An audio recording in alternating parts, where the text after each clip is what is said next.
રાજકીય લાભ માટે ડીએમકે આ પરિવારમાં ઘૂસવાનો, આને તોડવાનો, ગૂંચવણ ઊભી કરવાનો પ્રયાસ કર્યો છે, જે તેમણે ઘણા પરિવારો સાથે કર્યું છે. આ ચૂંટણીમાં મારું લક્ષ્ય છે ડીએમકેને સત્તા પરથી હટાવવી જોઈએ. હા, શાસન કરવા માટે અયોગ્ય. મુખ્યમંત્રીને કોઈ ખ્યાલ જ નથી કે તેઓ શું કરી રહ્યા છે. તેઓ માત્ર એક પૂતળું છે. વિજય એક રાજકીય શિખાઉ છે. એડીએમકે સત્તામાં આવશે. સમય કાઢવા બદલ તમારો આભાર. તમારું સ્વાગત છે. હું તમને બસ આના વિશે પૂછવા માંગતો હતો, તમારા પિતા સાથેના વિભાજન વિશે. ઠીક છે. બે બાબતો જે મતદારને અમુક અંશે ગૂંચવી રહી છે. એક તરફ પ્રમુખ છે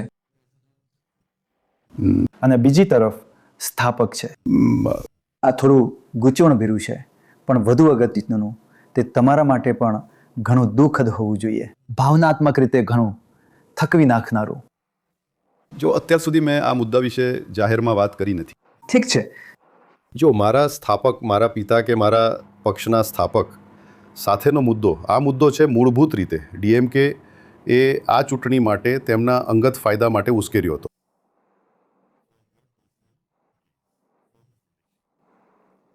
અને પાર્ટીમાં એક ખેલ જીકે મણી નામની વ્યક્તિ છે, જેઓ મારી પાર્ટીના ભૂતપૂર્વ પ્રમુખ રહી ચૂક્યા છે. તેઓ 25 વર્ષથી પ્રમુખ રહ્યા છે. તેમણે પાર્ટી સાથે દગો કર્યો હતો અને તે કટ્ટર ડીએમકે વ્યક્તિ છે. તેઓ શ્રીના નજીકના મિત્ર છે, સ્ટાલિન. તેમનો દીકરો ઉદયનિધિના ખૂબ નજીક છે અને તેમનો દીકરો ફિલ્મ બિઝનેસ કરી રહ્યો છે અને ઉદયનિધિ તેઓ બધા ફિલ્મ બિઝનેસમાં છે. જેમ કે તો છેલ્લા 1 વર્ષમાં તેઓએ જેમ કે શાબ્દિક રીતે ઘણા મુદ્દાઓ ઉશ્કેર્યા હતા. જેમ કે મારા નેતા, મારા પિતા 87 વર્ષના છે, તેથી તેમને ઘણી સ્વાસ્થ્ય સમસ્યાઓ છે જે હું આ સમયે કરવા માંગતો નથી. તેઓ 10 વર્ષના બાળકની જેમ થઈ ગયા છે. તો તેનો ફાયદો ઉઠાવીને તેઓ કેટલાક મુદ્દાઓ અને તે બધું ઊભું કરવાનો પ્રયાસ કરી રહ્યા હતા. હું 30 વર્ષથી પાર્ટી માટે કામ કરી રહ્યો છું અને તમે જાણો છો કે સંસદ સભ્ય તરીકે આ મારી 4થી મુદત છે. હા. હું 5 વર્ષ માટે કેન્દ્રીય કેબિનેટ આરોગ્ય મંત્રી હતો અને હું અત્યારે 57 વર્ષનો છું અને છેલ્લા 15-20 વર્ષથી હું જ આ પાર્ટી ચલાવી રહ્યો છું. ભલે મારા સ્થાપક તેઓ પણ રાજકારણમાં સક્રિય હતા. તો આ કહેવાતો મુદ્દો જેના વિશે તમે વાત કરી રહ્યા છો, કદાચ પરિવારમાં તે હોય, પણ પાર્ટી પર તેની અસર થઈ નથી. ખરેખર તો તેનાથી મારી પાર્ટી મજબૂત થઈ છે એ હદ સુધી કે ઉદાહરણ તરીકે જો પીએમકે, જો અમે ફક્ત 30 બેઠકો અથવા લગભગ 7-8 સંસદીય બેઠકો પર ચૂંટણી લડીએ છીએ જેમ કે, પણ જો વધુ આપવામાં આવે તો અમે વધુ ટકા મત મેળવી શકીએ. જ્યારે તમે 6% પીએમકે કહો છો ત્યારે તે સમગ્ર રાજ્યમાં છે, પણ જો તમે તેને 100 મત વિસ્તારો સુધી સીમિત રાખો તો તે 20% છે. પણ ભાવનાત્મક રીતે તે રહ્યું છે. હા, હું ભાવનાત્મક રીતે સંપૂર્ણપણે ખાલી થઈ ગયો છું. હું પસાર થઈ રહ્યો છું. ખૂબ મુશ્કેલ સમય. આ મારા જીવનનો સૌથી ખરાબ સમય છે. અને પિતા ખૂબ જ દુઃખદ. મારા પર આરોપ લગાવતા અને કહેતા કે આ તે છે જે તેમણે કર્યું છે અને આ બધું હું અને પરિવારના અન્ય સભ્યો, આ બધી બાબતો તેમના તરફથી આવતા. તે ખરેખર પીડાદાયક છે એ અર્થમાં કે હું આખી જિંદગી તેમની તરફ આદરથી જોતો આવ્યો છું. જેમ કે મેં આખી જિંદગી તેમનો દરેક શબ્દ સાંભળ્યો છે. હું આખી જિંદગી તેમને ખૂબ વફાદાર રહ્યો છું અને આજે હું જે કંઈ પણ છું તેનો શ્રેય હું તેમને આપું છું. અને મારી પાર્ટીની જે પણ નીતિઓ છે તે તેમના કારણે છે. 47-45 વર્ષ તેમણે પાર્ટી માટે અને વિચારધારા માટે સખત મહેનત કરી છે. તેઓ એક વૈચારિક વ્યક્તિ છે. તેઓ માત્ર એક નેતા નથી, તેઓ એક સમાજ સુધારક છે. તેમણે સામાજિક ન્યાયમાં ઘણા બધા સુધારા કર્યા છે. હા, કૃષિમાં. હા, અમે તેમને અનુસર્યા છીએ. હા, તમિલનાડુનું કૃષિ બજેટ, અલગ કૃષિ બજેટ, એ તેમની પહેલ છે. હા, 19 વર્ષ સુધી તેઓ તેના માટે લડ્યા અને હવે સરકાર, મારો મતલબ છે કે હું મંત્રી હતો, મેં જાહેર સ્થળોએ ધૂમ્રપાન પર પ્રતિબંધ મૂક્યો. મેં તમાકુ ઉત્પાદનોની આ સચિત્ર ચેતવણી લાગુ કરી છે. મેં ગુટખા પર પ્રતિબંધ મૂક્યો. તે તેમની વિચારધારા હતી, તેમની નીતિ હતી. હું રાષ્ટ્રીય ગ્રામીણ સ્વાસ્થ્ય મિશન લાવ્યો. હું 108 એમ્બ્યુલન્સ આખા દેશમાં 10 લાખ આશા કાર્યકરો લાવ્યો. તેઓ ઈચ્છતા હતા કે ગ્રામીણ આરોગ્ય સંભાળમાં સુધારો થાય. તેને મારા માટે આ પ્રક્રિયાઓ શરૂ કરી હતી. તો હું દેશ માટે ઘણું બધું કરી શક્યો તેમના કારણે. પણ આજે પાછા ફરીએ તો તે ખૂબ ખૂબ પીડાદાયક છે. જેમ કે મારો મતલબ છે તે મારા પિતા છે અને હું તેમનો એકમાત્ર પુત્ર છું. અને રાજકીય લાભ માટે ડીએમકે એ આ પરિવારમાં ઘૂસવાનો, આને તોડવાનો, ગૂંચવણ ઊભી કરવાનો પ્રયાસ કર્યો છે, જે તેમણે તેમના રાજકીય લાભ માટે ઘણા પરિવારો સાથે કર્યું છે. ડીએમકે માટે આવું કરવું શરમજનક છે અને તેથી જ હું ડીએમકેની સંપૂર્ણ વિરુદ્ધમાં છું. હું ડીએમકેની સંપૂર્ણ વિરુદ્ધમાં જઈ રહ્યો છું અને મને 100% વિશ્વાસ છે કે ડીએમકેને સત્તામાંથી બહાર ફેંકી દેવામાં આવશે. અને ફક્ત આ વખતે જ નહીં, તેઓ ક્યારેય પાછા આવી શકશે નહીં. 2021થી અત્યાર સુધી તમે દેખીતી રીતે તમિલનાડુના સૌથી મોટા જ્ઞાતિ સમૂહોમાંના એકનું પ્રતિનિધિત્વ કરો છો, 12 થી 30%. હું નથી ઈચ્છતો કે તમે મને એક જ્ઞાતિ સમૂહ કે જ્ઞાતિ પક્ષ તરીકે સીમિત કરો. પણ તમે લડ્યા છો. હા, અમે લડ્યા છીએ. આંતરિક અનામત. જો જ્યારે હું આરોગ્ય મંત્રી હતો ત્યારે હું અનુસૂચિત જાતિ માટે અનામત લાવ્યો હતો. તો શું તમારો કહેવાનો અર્થ એ છે કે જ્યારે તમે જાતિ કહો છો ત્યારે મને અનુસૂચિત જાતિ તરીકે પણ સામેલ કરો? તો તમિલનાડુ મારા નેતા 4 અનામત લાવ્યા હતા. સૌથી પછાત વર્ગ 20%, અને તેમાં 115 જાતિઓ છે. તો મારી પાર્ટીને માત્ર એક જાતિ તરીકે સીમિત ન કરો. જેમ કે મારો મતલબ છે કે આ પાર્ટી પહેલાં વનિયાર સંગમ હતી. જેમ કે ભાજપ RSS હતી અને પછી ભાજપ બની. તો આ વનિયાર સંગમ છે અને એક પાર્ટી બની. પણ તેમાંના મોટા ભાગના ખેડૂતો જેવા છે. પણ અમે દરેક જાતિ નું પ્રતિનિધિત્વ કરીએ છીએ. ઠીક છે, વાત સમજાઈ ગઈ. તો સામાજિક ન્યાય આવી રીતે 2021ની ચૂંટણીઓમાં સ્ટ્રાઇક રેટ ઊંચો નહોતો. તમે લડેલી 23માંથી 5 અને હવે બેઠકોની સંખ્યા ખરેખર ઘટી ગઈ છે. 2 બાબતો. શું એવું છે કે જાતિનું પરિબળ હવે પૂરતું મહત્વનું નથી? તમે સ્પષ્ટપણે તેમનું પ્રતિનિધિત્વ કરો છો. જાતિ એટલે હું એમ નથી કહેતી કે તમે જાતિ આધારિત પક્ષ છો. હું તો બસ એટલું જ કહી રહી છું કે તમે વસ્તીના એક મોટા વર્ગના હિતોનું પ્રતિનિધિત્વ કરો છો, અને એટલા માટે શું તે હવે આના જેવી ચૂંટણીમાં કોઈ પરિબળ નથી રહ્યું જ્યાં વિજય જેવું પરિબળ આવી રહ્યું છે, જ્યાં તમે જાણો છો બધા યુવાનો જાતિ નિરપેક્ષ અને ધર્મ નિરપેક્ષથી પરે જઈને મતદાન કરી રહ્યા છે, એવું તેઓ કહે છે.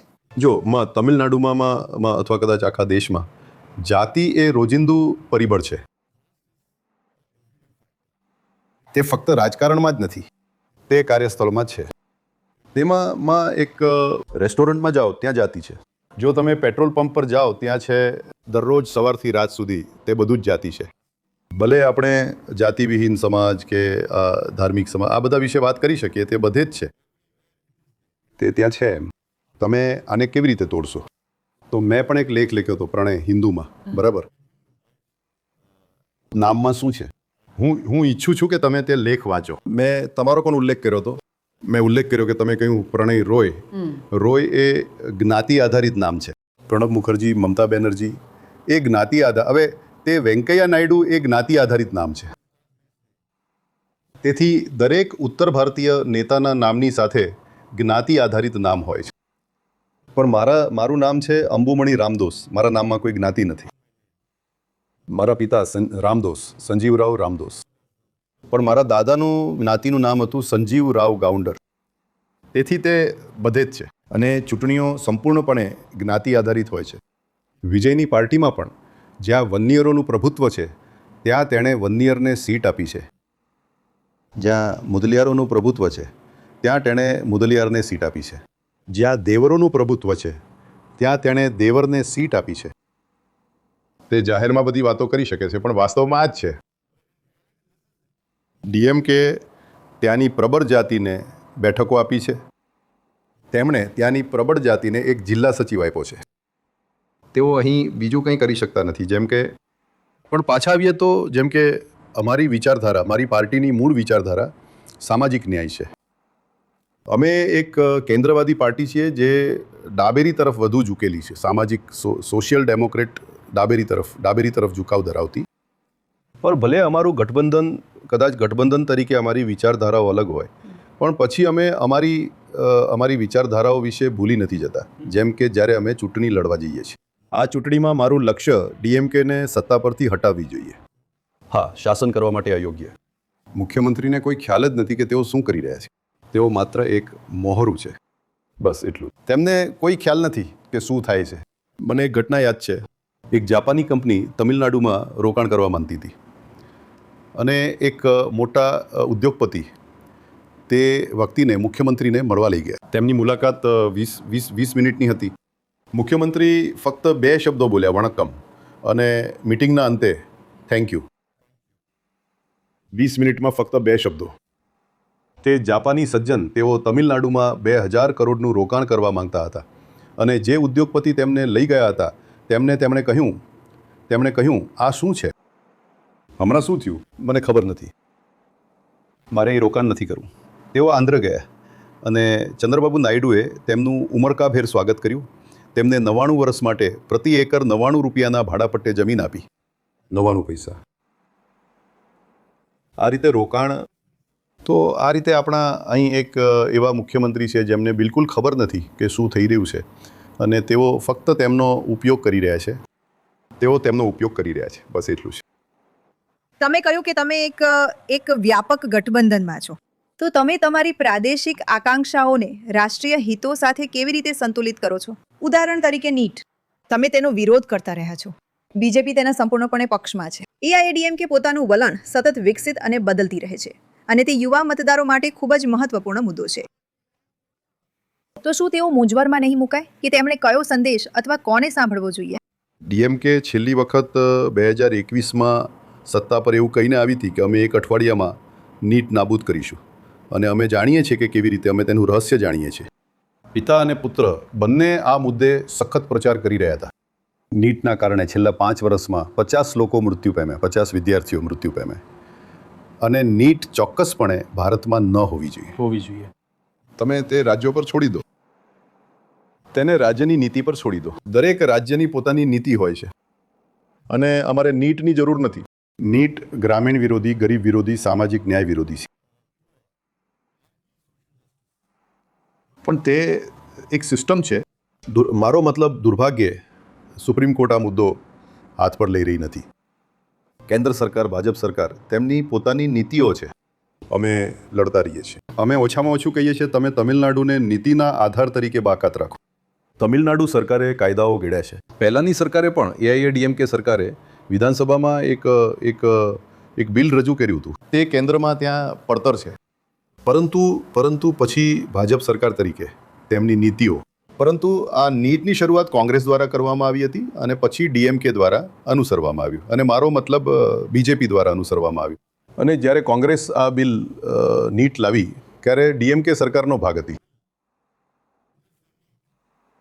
તો જ્યારે ભારતમાં આ નીટ રજૂ કરવામાં આવ્યું ત્યારે ડીએમકેના એક મંત્રી હતા. હું વર્ષોથી તમારા રેકોર્ડને ખૂબ નજીકથી અનુસરી રહ્યો છું અને તમે નીતિ નિર્માણમાં કેટલાક મુખ્ય પદો પ્રાપ્ત કર્યા છે અને ઘણું કામ કર્યું છે. એક વસ્તુ જે મને હંમેશા તમારી સાથે જોડે છે તે એ છે કે તમે ડેટા મેન છો. તમે જાણો છો, એક વિશ્લેષણાત્મક વ્યક્તિ છો. તો ધારો કે ચૂંટણીના વિશ્લેષણને જોતા, જેમાંથી આપણે હવે ઘણા જોયા છે અને તમે પણ ઘણા કરતા હશો, મુખ્ય વસ્તુ જેના પર ડીએમકે નિર્ભર રહેશે તે છે તમારા અને વિજય વચ્ચે વિપક્ષનું વિભાજન. વિજયને જેટલું વધુ મળશે, જો તેને વધુ પડતું મળશે તો તે તેમના માટે ખરાબ છે. જો તમને વધુ પડતું મળશે તો 50/50 તેમના માટે આદર્શ રહેશે. તો આ ચૂંટણીમાં ફક્ત શૈક્ષણિક રીતે તમારું મુખ્ય લક્ષ્ય કોણ છે? શું તમે વિજયને હારતા જોવા માંગો છો? શું તમારા ભાષણોમાં મુખ્ય વ્યક્તિ તે છે કે ડીએમકે? અથવા તમે તેને કેવી રીતે સંતુલિત કરો છો? મારા બધા ભાષણોમાં કોઈ વિજયનો કોઈ ઉલ્લેખ નથી. તો પછી તમે નથી કરતા? ના, એકવાર પણ નહીં. તો પછી તે કદાચ ખૂબ સારું કરશે અને બસ ત્યાં વાત પતી જશે. ના, એ તો આખી વાત છે.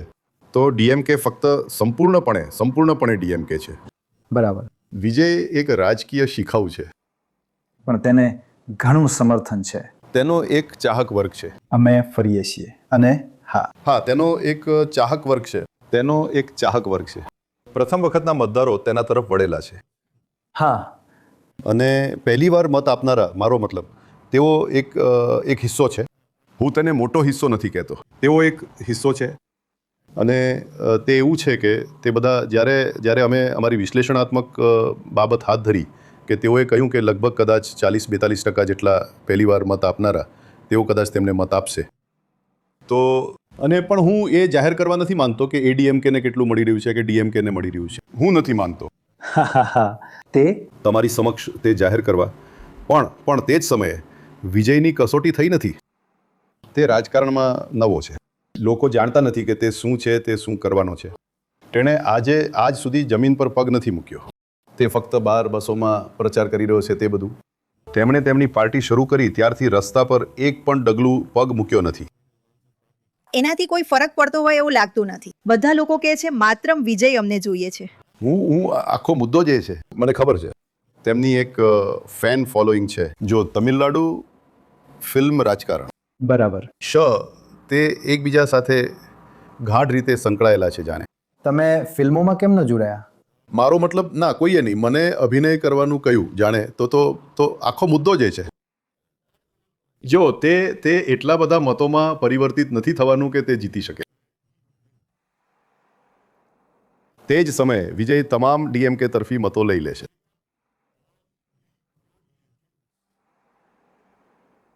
તો હું જાણું છું કે તમને તે બાબતે મિશ્ર લાગણી હોઈ શકે છે. ના, પણ હું ફક્ત ડેટા વિશે વાત કરી રહ્યો છું, મારા વિશે નહીં.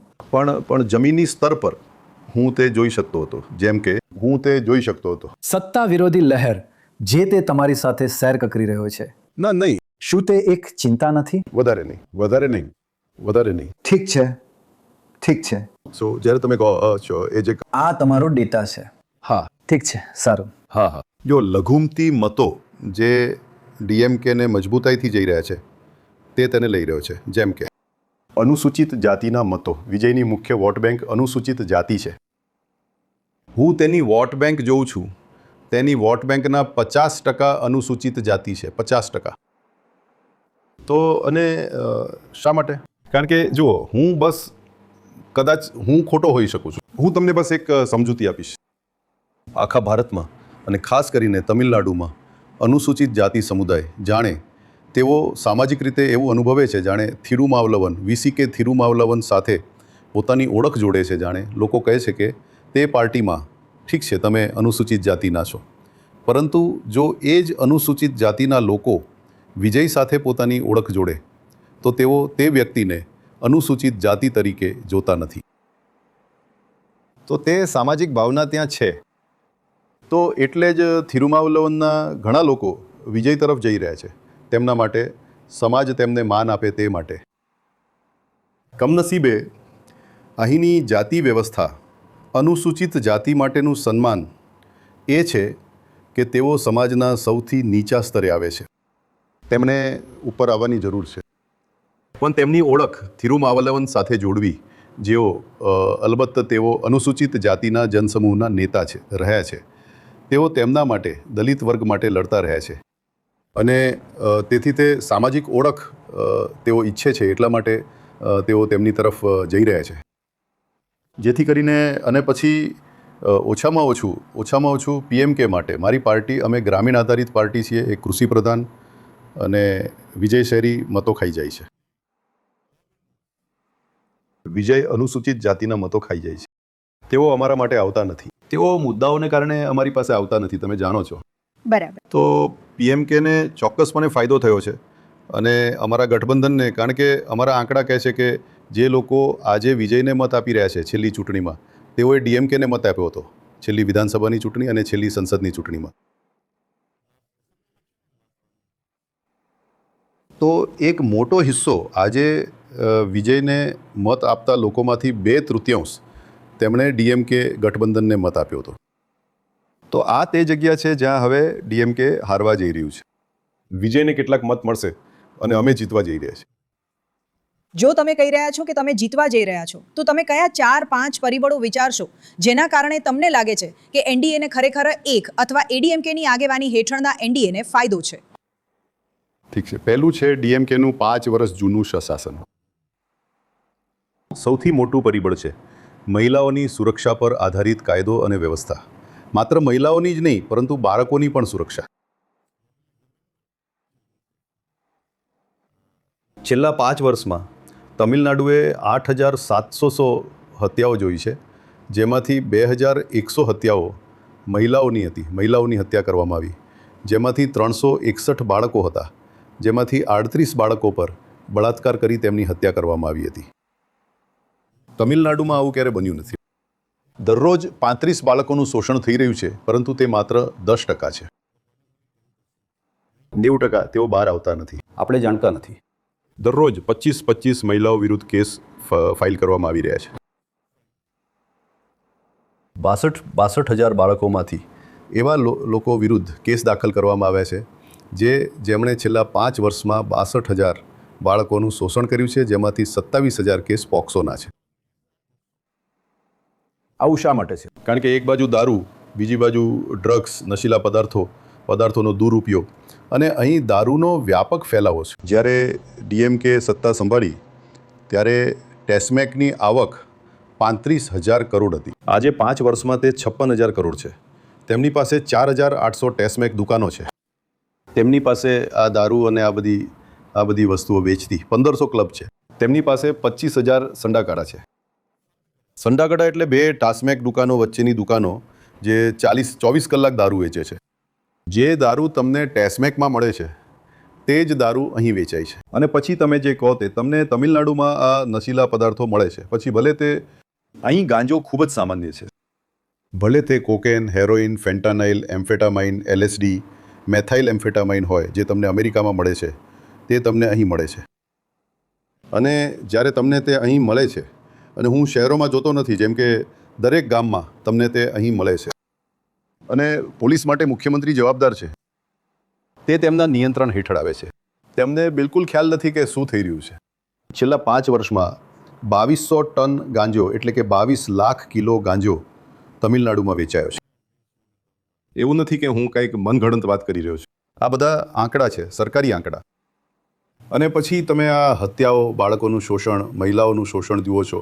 ગયા મહિને ડીએમકેના એક જિલ્લા પદાધિકારી દ્વારા 2.5 વર્ષના બાળક પર બળાત્કાર કરીને તેની હત્યા કરવામાં આવી હતી. 2.5 વર્ષનું.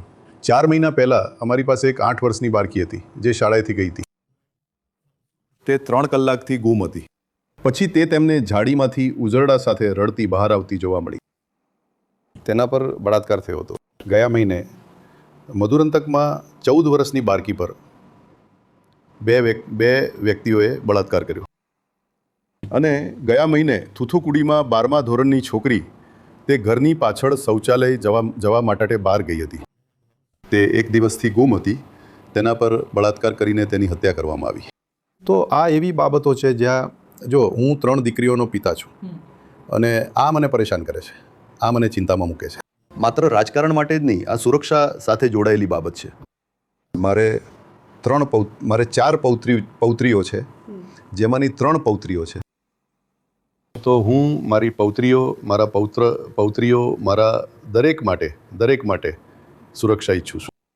તો પણ આપણી પાસે એક મુખ્યમંત્રી છે જે ભોળા છે, જેને બિલકુલ ખબર નથી કે તેના રાજ્યમાં શું થઈ રહ્યું છે. તેમની આસપાસ 4 વેપારીઓ છે જેઓ પોતાની જાતને મંત્રીઓ કહે છે. ઈવા વેલ્યુ એક વેપારી છે, આ સેગરબાબુ બીજા વેપારી છે, અને પછી એક નહેરુ છે જે બીજા વેપારી છે, અને પછી આપણી પાસે આ છે સેન્થિલ બાલાજી, અલબત્ત પ્રખ્યાત વેપારી સેન્થિલ બાલાજી, જે મુખ્યમંત્રીને નિયંત્રિત કરી રહ્યા છે, જેઓ કિચન કેબિનેટમાં છે. તો તેઓ પૈસા છાપી રહ્યા છે, પૈસા બનાવી રહ્યા છે, ફક્ત મુખ્યમંત્રીના નામનો ઉપયોગ કર્યા વિના. તેમને કોઈ ખ્યાલ નથી કે શું થઈ રહ્યું છે. તો આ નંબર 1 મુદ્દો છે. બીજું છે બેરોજગારી. 1,30,00,000 યુવાનો જેમને તમે ભણાવ્યા છે.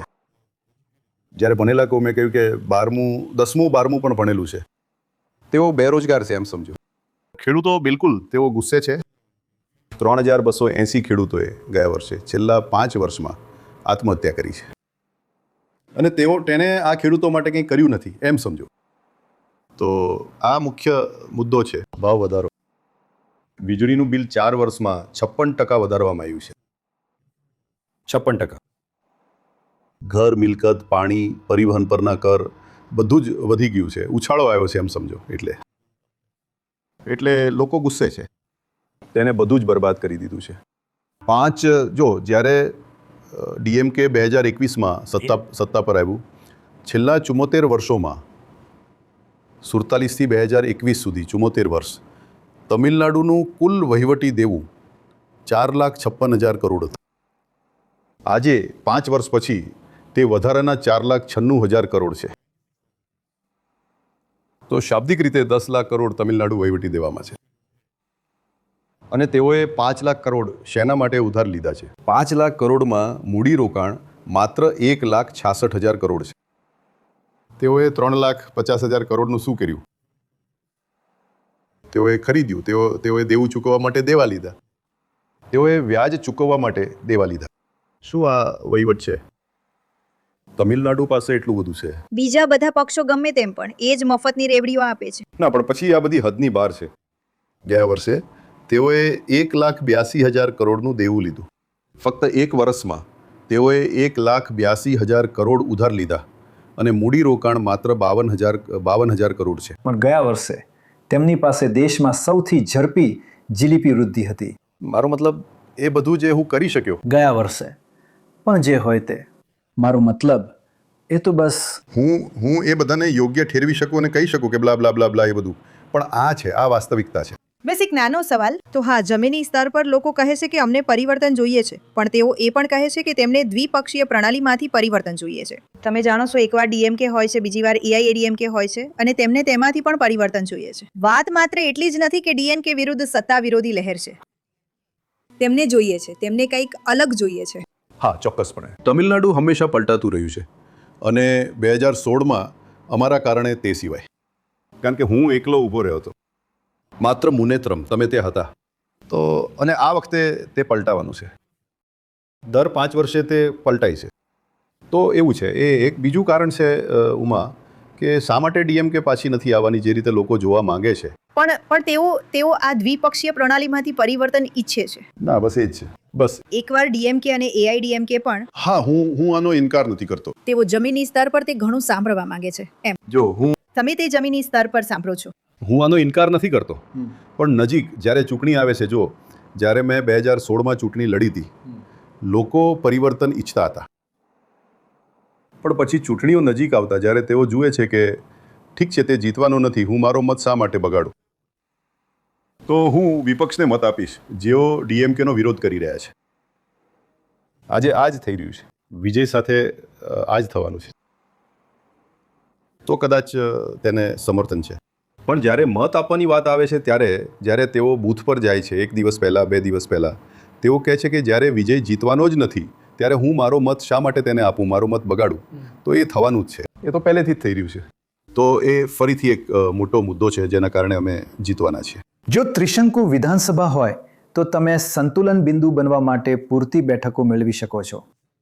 પછી તમે પક્ષ પલટો કરો, પછી તમે પક્ષ પલટો કરશો. એ હોવું જોઈએ. ના, હું ઝીણી બાબતોમાં પડવા માંગતો નથી. એડીએમકે સત્તા પર આવશે. આભાર. એડીએમકેની સરકાર બનશે. એડીએમકે આવવાની છે. એ હશે. એડીએમકે સત્તા પર આવશે. આભાર. પ્રણવ.